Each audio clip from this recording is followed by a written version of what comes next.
Stop me if you've heard this story.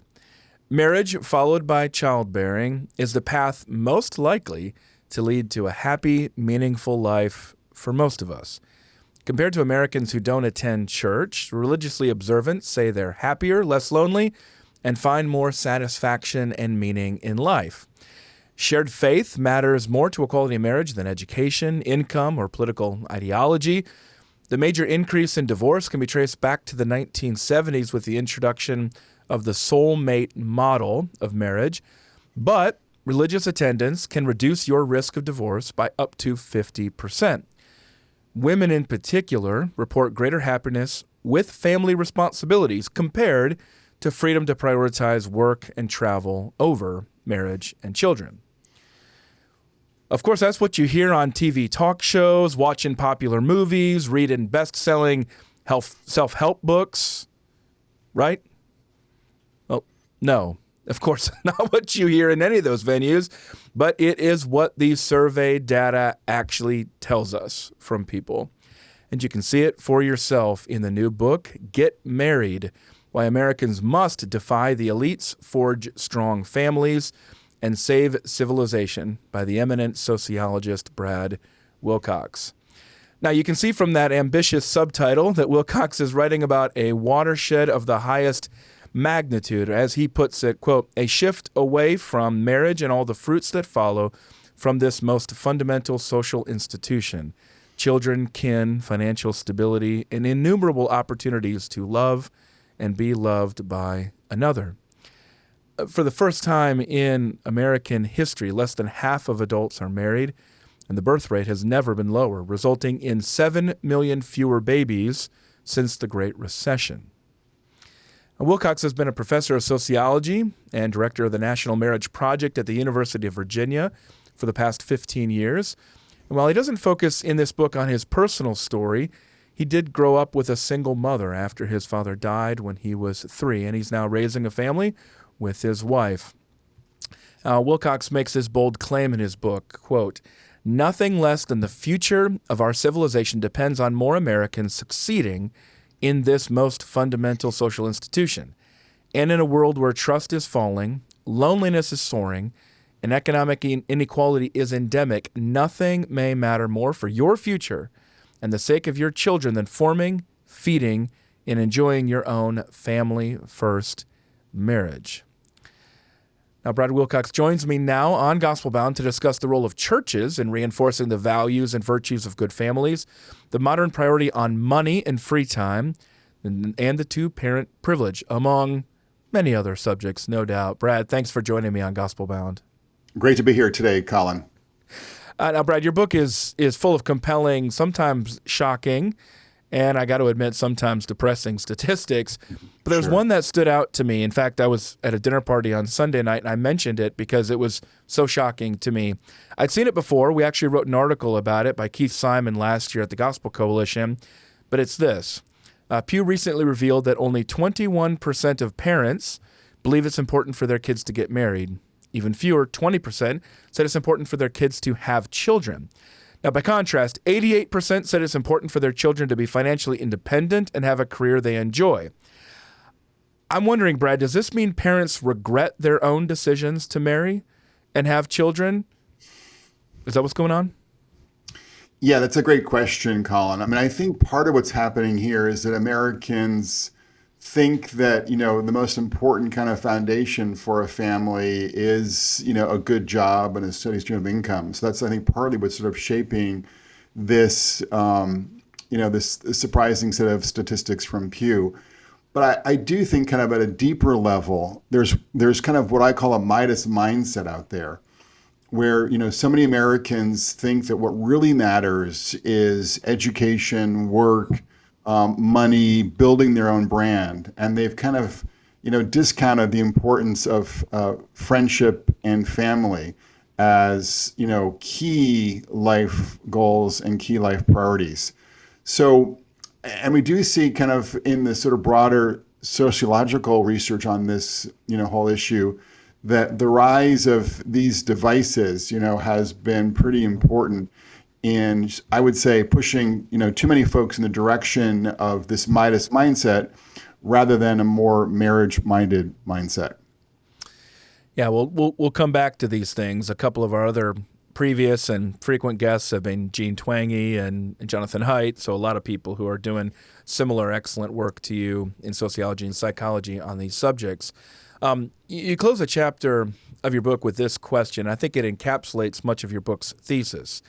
And of course, anybody who's followed your work over the course of the last decade plus, like I have, you see this come up really often in your work. And you ask this question: why do people who privately benefit from the value of marriage work so hard in public to deny or downplay the truth about our most fundamental institution? Now, a lot of people have opinions, and you have your own views about why that is. I'm specifically wondering, is there any way to answer this question from the data? In other words, where are they coming from? Why would they do this? What do they say that they're doing? Yeah, Collin, so we do see that there is a kind of ideological story playing out here and a religious story here playing out as well. And it's touched on in the book, but I've got some newer kind of evidence, indicating, for instance, that this sort of idea that marriage doesn't matter for kids, for instance, is much more likely to be held by college-educated progressives than any other group in the country. And by contrast, college-educated conservatives are much more likely to believe that marriage and kids, still go together like a horse and carriage. So about 90% of college-educated conservatives think that marriage is still important for kids, and only 30% of college-educated liberals, hold to that view. And then folks who are less educated, falling between, with obviously the less educated liberals being, less concerned about marriage, and the less educated conservatives being more likely to be marriage-minded. But what we do see is that I think kind of high levels of education and a progressive worldview certainly push one in the direction of sort of minimizing the importance of marriage as a public ethic that would ground and guide our families and our common life more generally. But not as a private practice in their own life. That is the great irony. So I've got a piece coming out in The Atlantic on how a lot of American elites are talking left on family issues and then walking right personally, privately. And I talk about the way in which we did a survey in California that found that, Californian college-educated folks were the most likely to embrace an ethic of family diversity for kind of their public ethic, but much more likely to personally value having their own children in marriage. And we looked at them demographically in California and found that, not surprisingly, college-educated Californians had high levels of stable married families. In fact, they had higher levels of marital stability than the country at large. Yeah. So, and even we found that there's this one neighborhood in the center of Hollywood that has an exceptionally high level of two-parent families compared to both California and compared to the country at large. So I think what's happening here in part is that people who are well-educated are kind of getting the signals, from their professors, from mainstream media oftentimes, now from social media as well, that you should be, tolerant of family diversity, that you should recognize that families have changed a great deal since the 1970s, that you should sort of support an ethic of choice and freedom in the personal sphere. And so all that kind of basically propels them towards embracing a broadly progressive, position for their kind of public morality. But at the same time, I think there's a recognition pragmatically that getting married and staying married is the best thing for oneself, socially, emotionally, certainly financially, and the best thing for one's children.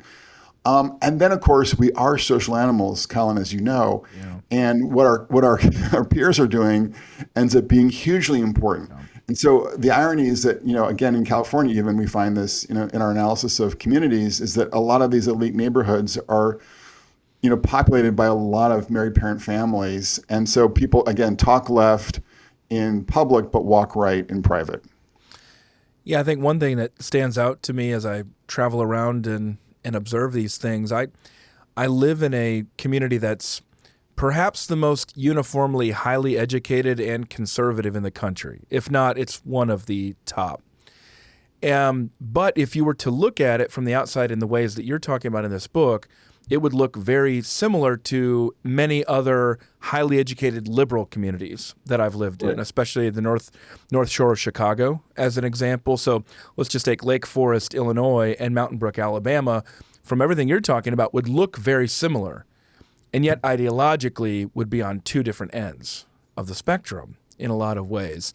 And so that's part of it. Seems to be some of the observation you've been trying to get people to realize for a long time, is the way that, publicly speaking, that the left will often talk progressive but live conservative. And so we need to look at what they do, not what they say.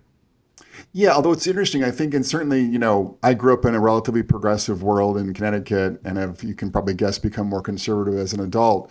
But, kind of what we see among more conservative and progressive college-educated Americans is that they often live fairly similar lifestyles, right? Yeah. But they do kind of have different ways of interpreting their lives and different politics and different parenting, but they do parent different. That seems to be an emerging dimension. Yeah, sorry, keep going. That's right. No, you're right. But one thing that we see in the data is that conservative and very conservative, and especially religiously conservative folks, tend to be kind of the happiest spouses, and their teens report the greatest levels of happiness. And there's what we see in the data is a J curve for both marital happiness, and we just published something from a guy at Gallup showing the same thing for teenagers. So kids being raised in conservative homes, especially the most conservative homes, which I think probably are more educated oftentimes, are the happiest. But then there's kind of the kids being raised in liberal and moderate homes, and spouses in the liberal and moderate kind of category are the least happy. But then the very liberal spouses and very liberal teens are, at least on these two outcomes, marital happiness and general happiness with their parent relationship, doing better. So I think you have a lot of well-educated liberals too, who are in their own ways sort of managing to forge a pretty family-centered way of life that is good for them and their kids. Perhaps the level of indication indicates a certain level of intentionality with life choices. Yeah, perhaps because. Yeah. No, I think anyone, it's in some ways just having a clear worldview that has some relevance for your family, I think, is enormously helpful. And, progressives who are fairly egalitarian and family-centered, I think, have a certain way. I talk about this in a New York Times piece a few years ago, of generating male familial involvement, but from a kind of progressive position. Whereas more conservative religious Americans have a different way of kind of generating male family engagement that's also valuable, and probably, given the data, even more valuable. Well, another thing I was going to observe on that point is that while my community would look pretty similar to a Lake Forest, Illinois, but might vote quite differently in some ways, interestingly, that within Alabama, two different communities that would vote very similarly will look very different on this front. And education is the primary differentiation between the two, which the income tends to go along with that in many cases. Now, at the beginning of my last season of Gospelbound, my guest was the psychologist Jean Twenge. I referred to her earlier, and we discussed the generational shift that you've already brought up here. It's the shift from intrinsic values, namely family and community, to extrinsic values, namely money and job. Right. And I'm wondering how this plays into the same dynamics we were just talking about there, the way the ruling class talks about family in the media, the academy, and the government, because one of the things that you observe that I would agree with is that it seems that there's an undermining of the way that middle and working class families can build a happy, meaningful life based on intrinsic values when a lot of the extrinsic goals remain out of reach, in part because of the income inequity that you referred to earlier. So how does that work downstream on the education and income level where, historically speaking, a lot of the value was placed on you can still have a meaningful life based on these intrinsic values? I mean, is it the smartphone again here that comes into play, or what? How do you explain this phenomenon? Yeah, so the book talks about both kind of class and culture as sort of crucial, predictors of the quality and stability of family life. So I think for a lot of working class and poor Americans, the economic shifts of the last half century have been pretty difficult to navigate. We've seen, especially men, their connection to the labor force really erode, where about 1 in 4 men who don't have a college degree are not employed full time in that in those prime years of life. And that means they're less attractive as potential husbands. It means that if they are married, they're more likely to end up in divorce court. So I think part of the story here that's playing out is both kind of an economic and a gendered story, where we're seeing in many working class communities, the men's financial position is eroding, their position in labor force is eroding, even as their wives or girlfriends' position has increased in the last couple of decades. So they bring less to the table relatively than they once did. And that's a source of frustration, I think, for many of their wives and partners, and it can erode their own self-confidence as well. I talk in the book about how, the China trade agreement, for instance, played a role in undercutting the employment prospects for a lot of working class men throughout the U.S. As one example of this process. But we've kind of been seeing a shift driven by automation and global trade and other factors that have tended to erode the place, especially of men and all this. Now, one other thing that I would say, though, I think this is where technology, you mentioned technology, comes in, is I think we're now seeing smartphones and gaming devices, kind of undercut young men's commitment to work and their experience with work as both teenagers and 20-something guys in ways that are hurting them and hurting their romantic and marital prospects. So that's another kind of newer piece.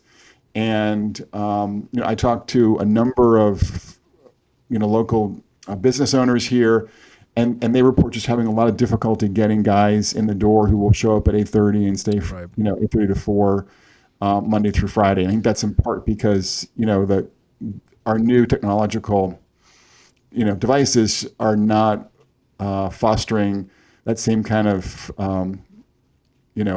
commitment and experience with work. Well, doesn't this coincide then, Brad, also with the rise of the meritocratic ruling culture, meaning that more or less you can achieve whatever you set out to be able to do, and the goal is to be able to have financial freedom, independence, all that sort of stuff. So doesn't it seem like we've been pushing toward the focus on extrinsic values, while at the same time a lot of these men's financial position has eroded relative to women and relative to its own because of these economic changes? So that actually seems like not just an economic story, but almost like a pincer movement from the social side. Money and freedom is what matters, with the, and it's harder for you as a man to be able to be successful. Are there two separate issues, or are they related? I think it's a fair point that you're making here, and that is that I think with the rise of social media, especially, we're kind of in some ways a much more materialistic society. Right. I talked about the Midas mindset, and I think the Midas mindset is kind of propagated on social media in very powerful and profound ways. And if you're not kind of killing it financially, it can be, either soul crushing or at least kind of discouraging, in ways that kind of could affect one's spirit and one's romantic and marital prospects. Yeah, you become an undesirable prospect in that case as well. Right. As a man. Maybe this is the time to jump in as well. I kind of take it for granted because I've followed your work so closely for so long, but you also see you're observing, this is not the major focus of the book, of course, but you're observing a major challenge that we're facing with young men becoming more conservative under these conditions, young women becoming more liberal under these conditions, and this is the key point. Political ideology, especially from women's perspective, is a bridge that they are unwilling to cross in marriage. Did I summarize that accurately? Yeah, that's a great point. So one of the points that I make at the end of Get Married is that we are seeing ideological polarization, and I just reported on a new study a new series of findings from Gallup yesterday on this. And so what I wrote about in The Atlantic on this in a different article is just the way in which, for women who are clearly liberal and for men who are clearly conservative and are single and young adults, it looks like maybe about 40% of them, 50% of them, depending upon the sex and what quadrant they're in politically. Yeah. So liberal women are going to have difficulty finding enough liberal men, if they're strongly liberal, and then conservative men likewise are going to have difficulty finding enough conservative women. And this is just sort of one more factor that's making it more challenging for young adults today to get married. Yeah, and that which of course is the point of your book, and I think it's important to offer people some context here, which is that historically, other reasons that people have not gotten married include ethnicity and religion, but those do not seem to be any concern whatsoever for younger generations. They don't. I mean, I would have a concern about that on the religion side of things as a Christian, but the generations don't seem to think much of that, let alone across Catholic Protestant divides, but even across other religions. So it's just to say that as those differentiations have decreased, the political ideology seems to have increased quite a bit. You don't see as many scenarios like the one that I grew up with parents voting for different parties. Yeah, I think that's right. I think that, we've seen kind of politics in some ways take the position that religion once held in the sort of hearts and minds of many Americans, and that's also sort of shaping how they're approaching dating and mating as well. Now, I think it's in terms of like practically, though, to kind of give people advice if they're young adults and they're kind of thinking about dating, I think that the big thing that I would say, of course, is that homogamy, we call homogamy in sociology, matters. So sort of sharing common values, common interests, hobbies, things that make for a marital friendship over the years, over the decades. Now, when it comes to politics, what I would say is if you can kind of have a civil disagreement about politics, but you have roughly similar perspectives on kind of work and family and kids and how you want to raise your children, I don't see it as a major obstacle. But I think we are seeing plenty of cases where politics is closely linked to sort of gender ideology, family, expectations, et cetera. And so if you're not on the same page when it comes to sort of how many kids you'd like to have, or if you'd like to have children, how you want to raise young kids, who's going to stay at home, is anyone going to stay at home, all that kind of stuff, that's where the rubber really hits the road. And I think I would encourage couples who are getting serious to make sure that they're on the same page, ideally religiously, but also in terms of their expectations about, kids and work. That's a really good point. I'm glad you emphasized that because I've also seen that. Interestingly, when I mentioned my parents, they did share that. They shared that common view of work and culture and family, but they didn't vote for the same party. However, I have seen among peers that when they don't vote for the same party, now all of a sudden it's totally different views of all kinds of different things. And you mentioned some of those things like gender ideology in there, or number of kids, or work expectations, or all that kind of stuff. And that underscores part of what I've been picking up here and there as well, is a response from pediatricians beginning to notice significantly different outcomes with kids based on whether the parents are liberal or conservative. We're almost inhabiting two different parenting cultures as well. So Leonard Sachs has kind of written about this as a pediatrician, I think, and as you're kind of touching on it, he finds that there's just this major gap emerging where conservative parents are still more comfortable exercising discipline, and progressive parents they're just more reluctant to be authoritative, and that's actually not good for them or their kids. Right. Yeah, exactly. I've had when you're talking with other parents of young kids, it makes a big difference when you're talking about, your child is facing a hard thing. Do you encourage them to press through and to fight through that? Or do you encourage them to say, no, you don't have to, don't do it if you don't want to? And that goes back to what Haidt and others have written, Lukyanov have written on the coddling of the American mind and whatnot. Next question I had here, in conversations about public policy, social justice, predictors such as education, government spending, and race, those are the factors that typically predominate. And we've heard a lot about privilege, which is especially related to ethnicity. Right. And yet, as you point out in the book, marriage and family will often tell you more about outcomes on those justice questions, positive and negative. And so you say that the ultimate privilege is when, quote, both parents are on hand to love you day in, day out, share life joys and frustrations, and devote their combined financial resources to your home, your extracurriculars, and your schooling. And I have to say, with all of the seeming increase of demands and expectations, many of them good for parents, it's just very hard to be a parent at all and to keep your kid going into the circumstance without both of them being there and bought in. So the big question then, Brad, is why wouldn't our society, including our politics, our governments, encourage marriage and childbearing as as a primary way, perhaps the primary way to help alleviate poverty, school dropouts, violence, and incarceration. Why wouldn't we do that? Yeah, well, Colin, first I want to just kind of underline though this idea because it's so foreign to what I would tend to hear, Yeah. here at the University of Virginia, and if I'm reading the New York Times, which I do regularly, kind of with a couple of exceptions, right? So that when you read a New York Times story about schooling, for instance, or the SATs, or the Washington Post, when you hear people at the University of Virginia talking about social justice, they tend to focus a lot on race and money as the key drivers. And then sometimes on things like you mentioned, like, public spending or other kinds of, school quality. And these are all important things, obviously, no doubt. But when it comes to the drop in American happiness since 2000, when it comes to the state of the American dream, when it comes to the racial divide in poverty, when it comes to trends in child poverty across the states, the number one factor in all these things is not race, it's not parental education, it's independent outcome, it's not money, it's family structure.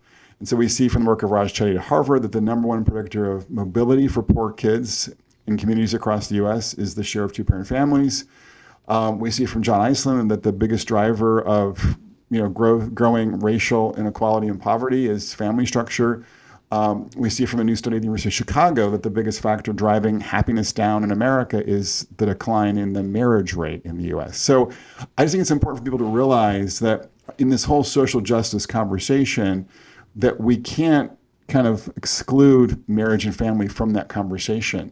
Right. I think we do so, though, because unfortunately, marriage has become coded as a right-wing issue, right. As a Republican issue to some extent. It's been coded as a racial issue. And those, factors, as well as the fact that we Americans tend to prioritize our liberty, individual choice over, obligations to spouse and kids and kin, makes it hard for us as Americans to really confront the importance of family and all these social justice questions.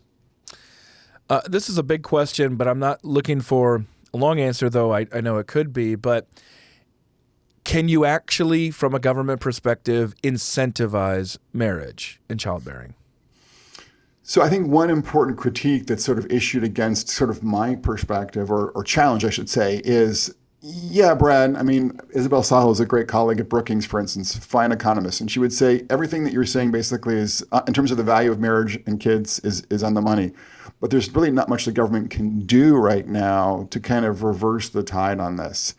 And to that, I would say, well, we actually haven't really tried that much. And there was the Bush Healthy Marriage Initiative, and they were investing, millions of dollars in programs that were kind of reaching lower income couples to help them develop stronger relationship skills. And the actually evidence on that's stronger than a lot of people would acknowledge, but it's a fairly kind of modest undertaking if you think about it as just sort of reaching a relatively small share of the American population. What I would say is let's reorient the incentives that people are kind of facing when it comes to our means-tested programs, for instance, away from often penalizing marriage, as they often do today, to even providing a kind of a modest incentive for being married. So just to kind of give you a concrete example, in the book I talk about a couple who did not, they were cohabiting, they had two daughters, and I was asking what's going on here, and they said, well, we get health insurance through Medicaid here in Virginia, and were we to kind of get married, we'd lose access to Medicaid, and that would, blow a hole in our budget, for the mom and the two daughters. I was at a restaurant here in Charlottesville recently, and the same scenario was playing out with the waitress and one of the cooks there who had heard me talking about marriage issues. So the point I'm making is that some of our public policy programs currently are doing harm to marriage by penalizing marriage. So I think we could kind of realign a lot of our public incentives to make them more marriage friendly.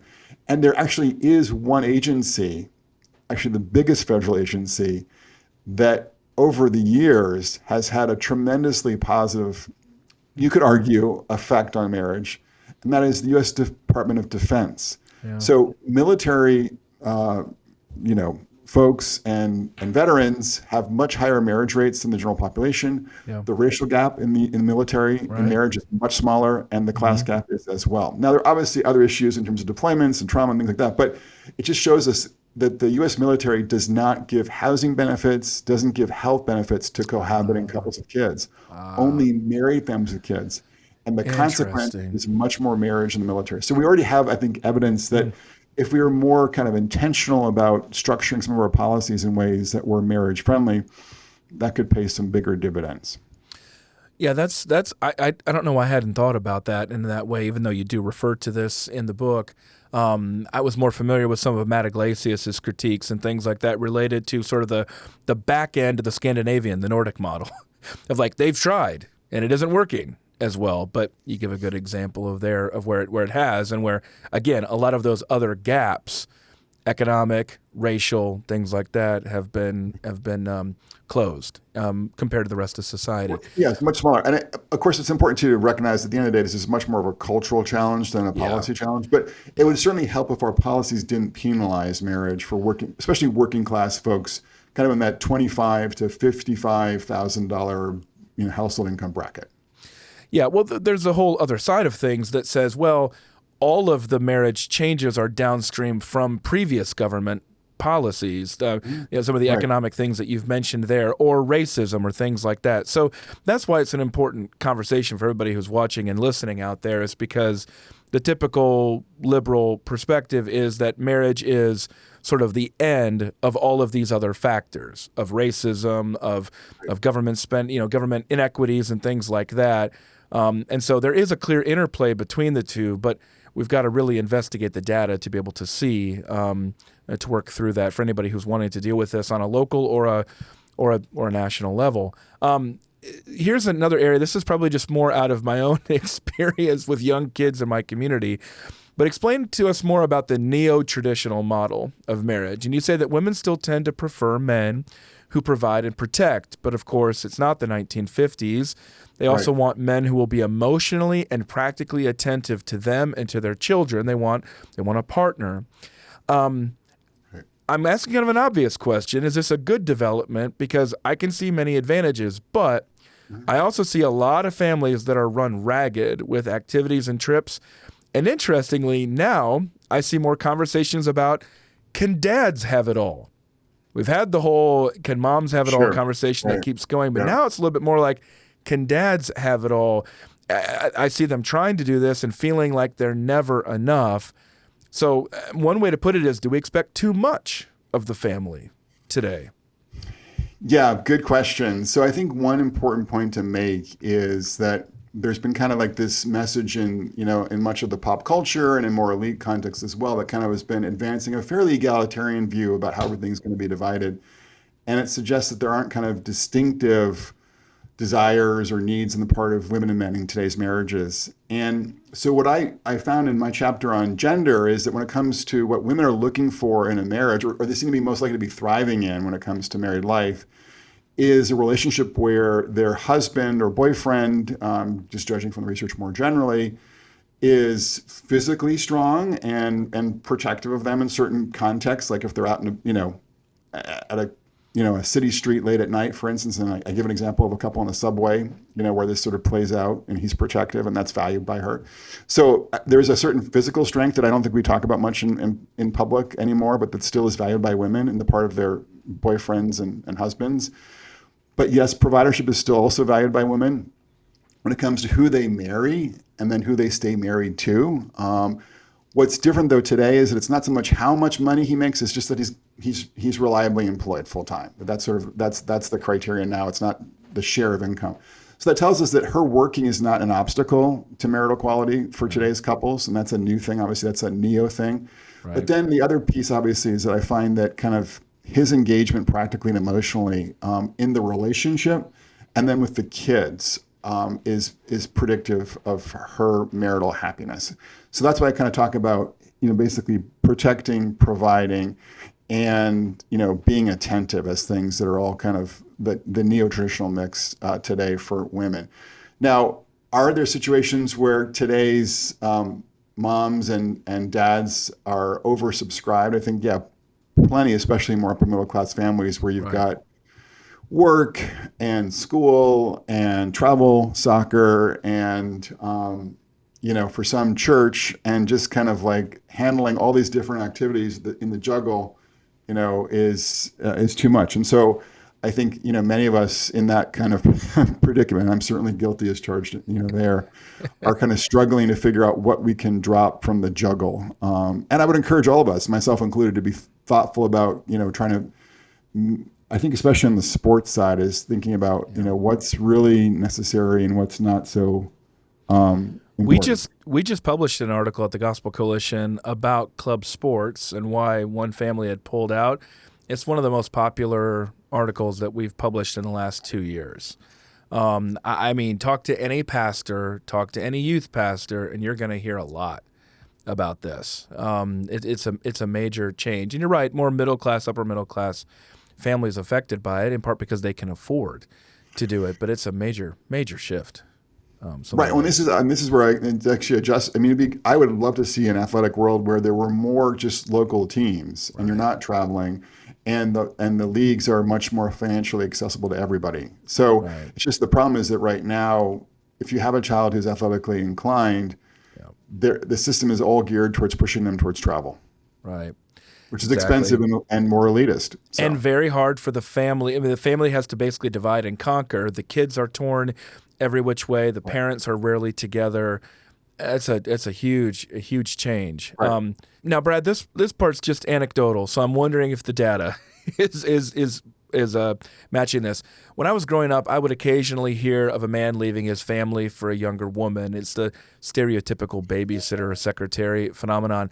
I don't hear that as much today. I don't know why. Could number of reasons, but when I hear about divorce, it's more often and almost always initiated by the wife.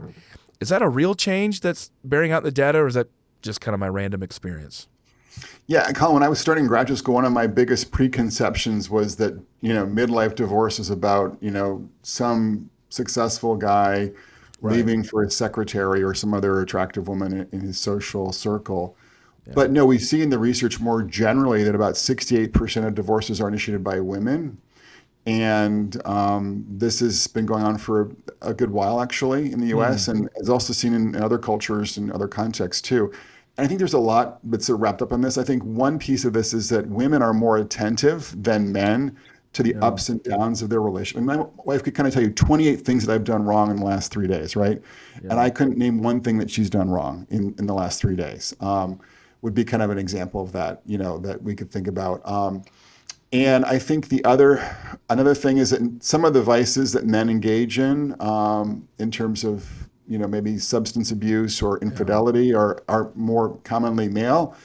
But it's also, I think, the case, too, that women do have higher expectations about romance and intimacy, especially since, the 1970s, which I talk about in the book. There's a kind of soulmate myth that women think that, sometimes that, marriage is about kind of this intense romantic connection, emotional connection with their spouse that's going to be kind of, delivered consistently on a sort of a steady basis.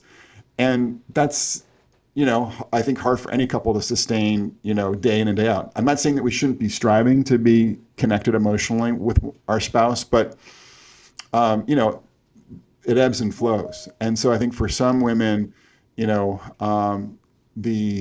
lack of a kind of romantic high or romantic, dimension to their marriage at one point in time can be a source of frustration. And then too, I think, with the rise of social media, there are a lot of, messages that are affecting both women and men that are kind of more consumeristic, more romantic in the negative kind of way. Like, can I find that new romantic experience outside my marriage that I'm not finding currently in my marriage? The Facebook effect that we saw of reigniting the old flings, things like that. And so, as a side note, just one of the things that I find is that, people who are not following their old flames, are doing better. And of course, you don't know if it's chicken or egg, but if you're following an old, boyfriend or girlfriend on social media, it's probably not a good sign. And I would encourage you not to do it. So it's good. That's kind of practical advice that we're looking for here on Gospelbound. Let's continue. I want the next couple questions to focus specifically on the church, because that's mostly who we serve here at Gospelbound, church leaders in particular. So what role do you see for churches? You write that religious institutions one of the few places today where you regularly hear messages underlining the importance of marriage and parenthood, along with sermons and homilies on the virtues, from forgiveness to fidelity, that keep marriages and families strong. I think that's absolutely the case. Brad, if you had an audience of pastors, which is part of what this is at Gospelbound, what's the most important thing that you'd recommend to them? Well, before we jump into that question, I just want to also acknowledge too that, we're getting a lot of negative messages in the culture about faith. So I mentioned in the book that there was this big New Yorker piece that was kind of charging Christian men with sort of being like porn-addled, just completely,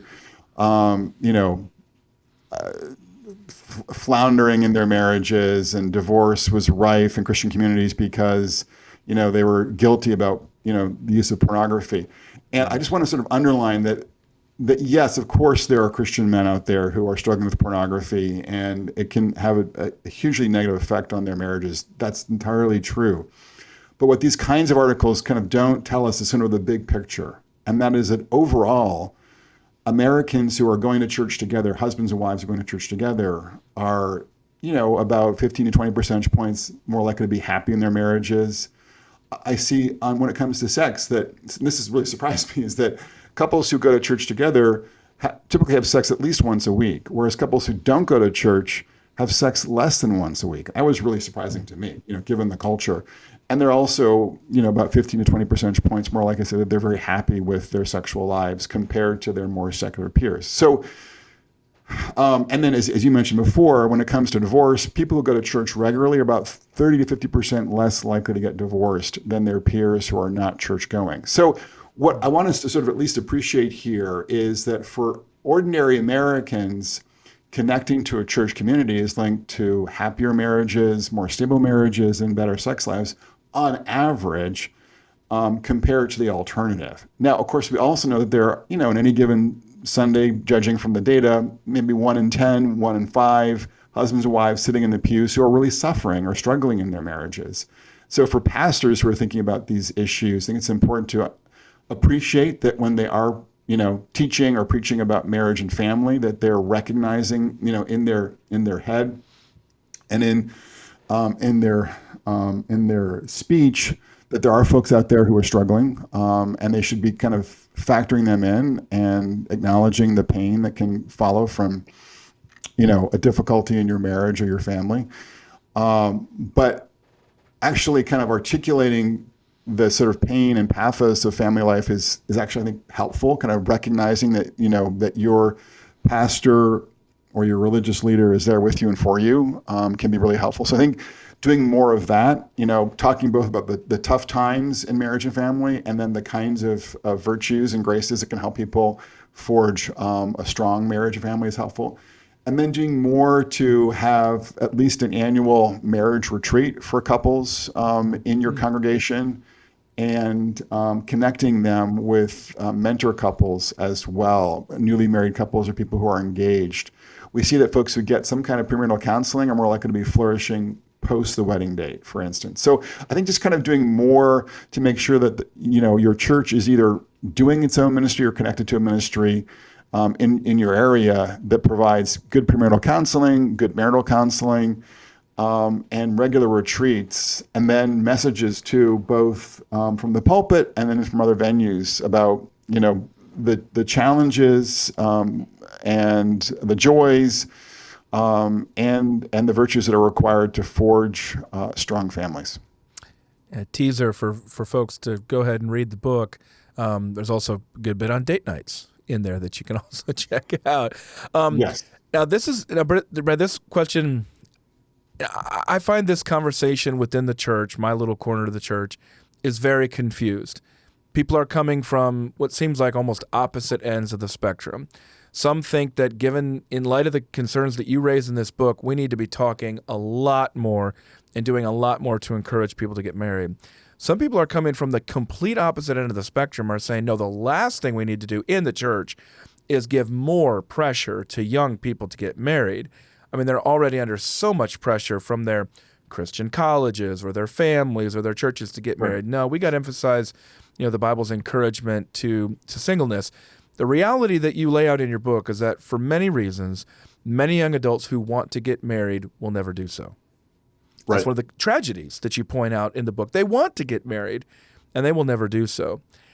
What do you recommend to churches then and other Christian leaders about that navigating that dynamic of, should we be doing more to emphasize what the Bible encourages for singles, because it gives a lot of encouragement and dignity to singles, or in light of all the other concerns you're sharing, should we be doing more to help them get married, to find a spouse and be successful in that?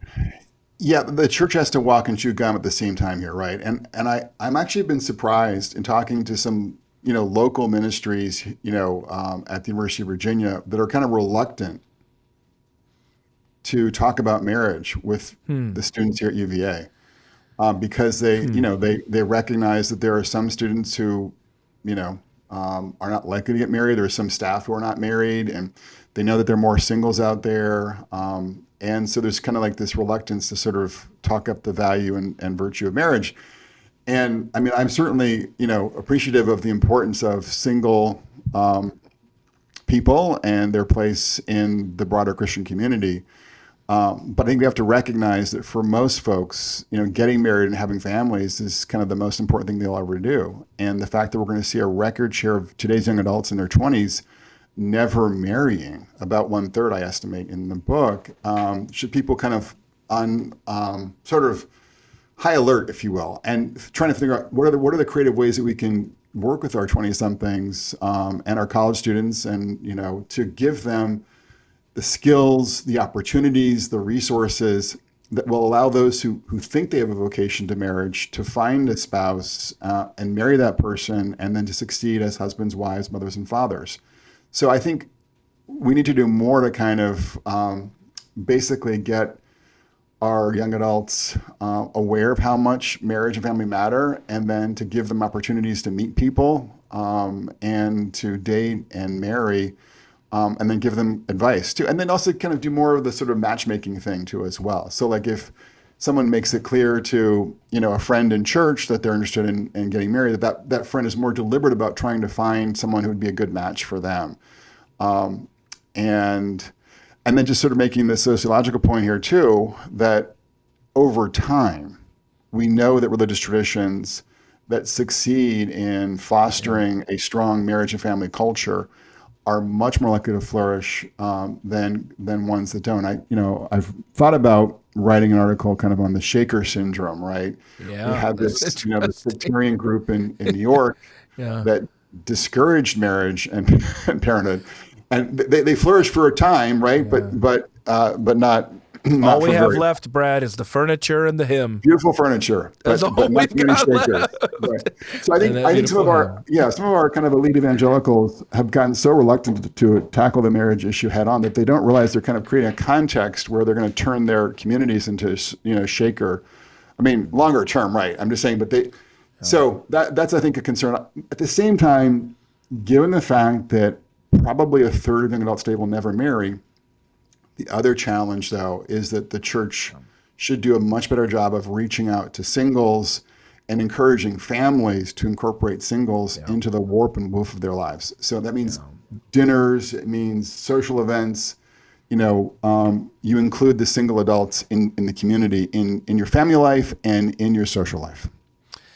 Yeah, the way I put it, Brad, is I've got a friend in Boston, and what she often encounters is women who are incredibly dedicated to their faith. They're doing PhDs in a high academic context, but there's something in them, whether it's from their church or their family or just themselves, they want to be married, but for a variety of reasons it hasn't worked out, and they're fairly skeptical about how it works out, but they feel guilty and they think, well, does my life and my faith even matter if I'm not married? Because that's kind of how I feel.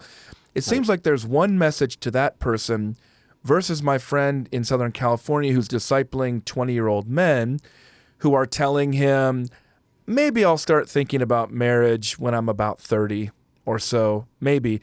It seems like the message is very different to that guy in that context than it is to that woman. And that's to the point of being able to walk and chew gum at the same time. Yeah, exactly. I mean, I think there are a lot, and I've talked to 30-something women and 30-something men who are not married and are single and very lonely and trying to figure out how to navigate this new world that we're living in. So, yeah, I think you have to be pastorally sensitive to those folks, but at the same time to be more intentional about getting your 20-something folks to, recognize that this is a good time to meet someone, and we can organize, dances, lectures, charitable activities where people are being encouraged to meet and mingle. Yeah, well, I want to end with a quote, but you guys have been hearing or watching Brad Wilcox here talk about his book, Get Married, Why Americans Must Defy the Elites, Forge Strong Families, and Save Civilization. I mean, I could keep talking all day, unfortunately, on this. We got to end it, but I want to end this way. Your book, of course, Brad, is a work of sociology, and we focused in this conversation much about, as you do, on the social benefits. And as Christians, we have a lot more to say about God's design, his picture of Christ in the church and marriage, and the spiritual fruit of children raised in the nurture and admonition of the Lord. And obviously, as Christians, we also want to love and see our neighbors flourish and to love them as we would want to be loved. And as a result, we've got to talk about the goodness of God's design for marriage. So I wanted to say thank you for doing that in this book. And this summary was just too good for me to not end with. And this is your excellent summary you wrote. Marriage binds men to the children they father. It stabilizes the romantic relationships of adults and the family lives of children. It bridges the gender divide between men and women, endows the lives of women and especially men with a deeper sense of meaning, direction, and solidarity, and above all, provides the ideal context for the bearing and rearing of children.